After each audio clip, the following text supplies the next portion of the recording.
दीवानो अबी तालिब बाजार में बिकता है। दीवान मौला अली, दीवानो अली इब्न अबी तालिब मिलता है।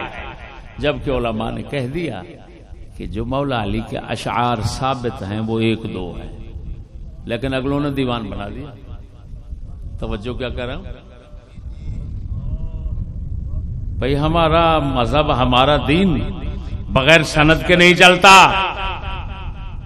अगर ये अशार तफसीर बाग़वी में लिखे हुए हैं तो बगैर सनद के लिखे हुए हैं।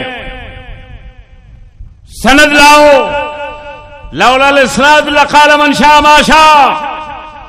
अगर इस सनद ना होती तो हर बच्चा अपनी मर्जी से जो मर्जी कह देता।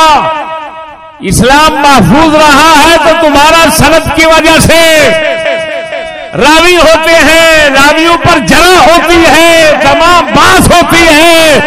जब रावी तमाम जरा में पास होते हैं फिर जाकर रिवायत कबूल होती है, कबूल होती है, कबूल होती है, कबूल होती है, कबूल होती है। तो ये तो शियों की तरह अजीब बात है, यहाँ ये तो नहीं चलेगा यहाँ पर भाई।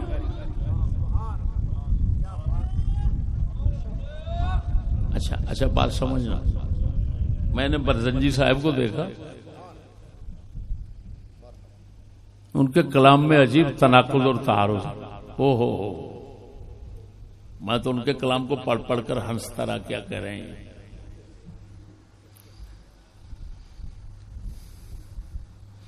शेर पेश करते हैं जिनमें साफ ईमान, इकरारी और तस्दीकी दोनों साबित हो रहा है।